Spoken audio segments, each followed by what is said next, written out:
Hey everybody, Brian Goulet here of GouletPens.com, here with Adrian from Customer Care and Colin, one of our community coordinators.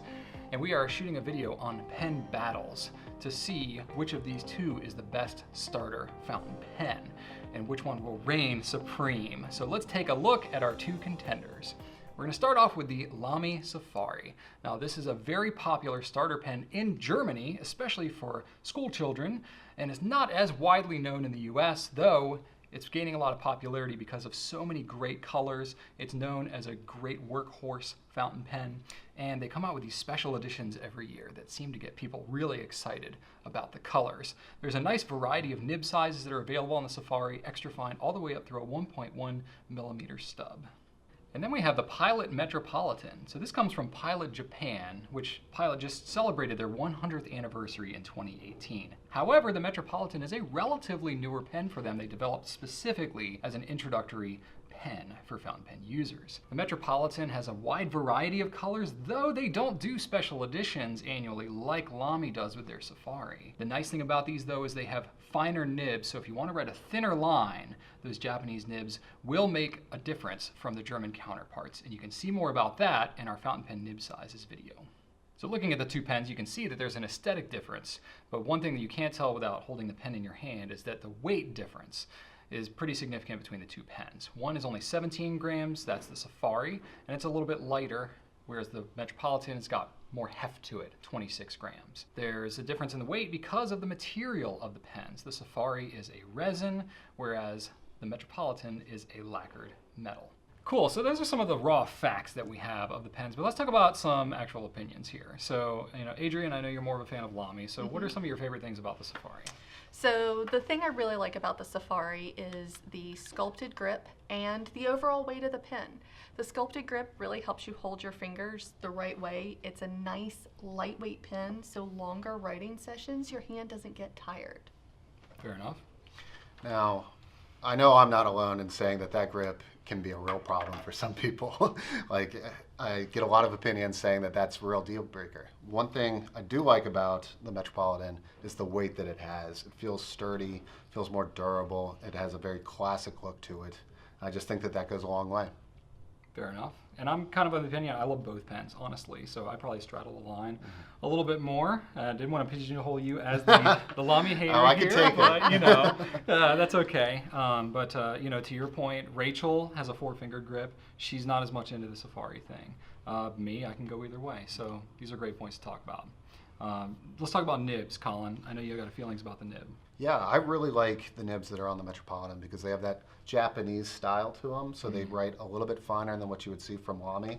This is really great for cheaper paper that students might be using, so I really love the nib that's on the Metropolitan. And they're super consistent too. Yes, right? absolutely. So what about the Lamy nibs, Adrian? So the Lamy nibs do write a little bit thicker. Even the extra fine Lamy nib on less expensive paper might not be the best, but with Lamy, you can swap the nibs out super easy.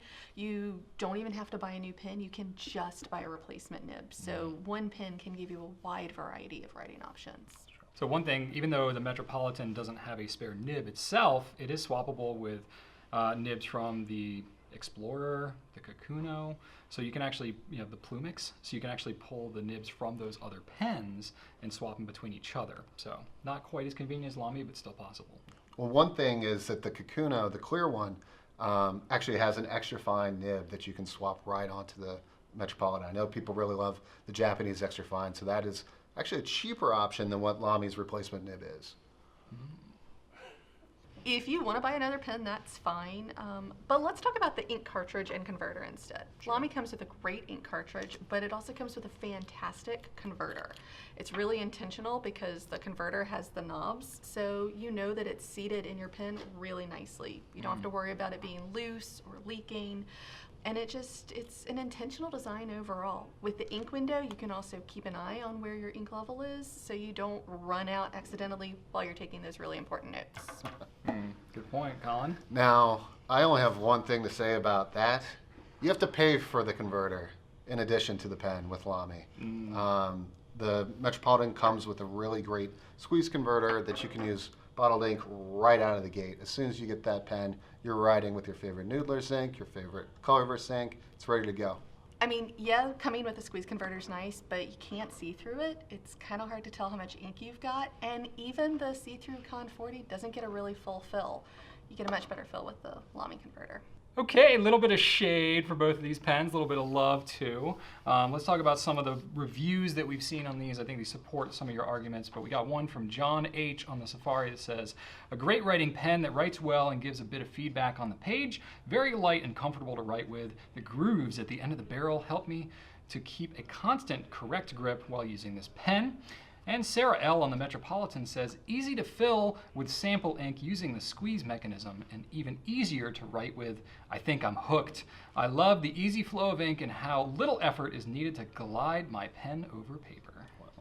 So this has truly been a pen battle for the ages. These two are often pitted against each other as one of the best pens for newbies. And we have both of them as well as some others in our top 5 fountain pens for newbies video. Now it's your turn to decide. Cast your vote in the poll and let us know which pen you choose. Leave your reasons in the comments as well. If there are other pens you'd like to see us battle it out, let us know. Remember, both of these pens can actually be purchased at gouletpens.com. Links are in the description below. All the technical specs and even more reviews of these pens are there on the product pages as well. Thanks so much for watching, and right on. Right on. Right on.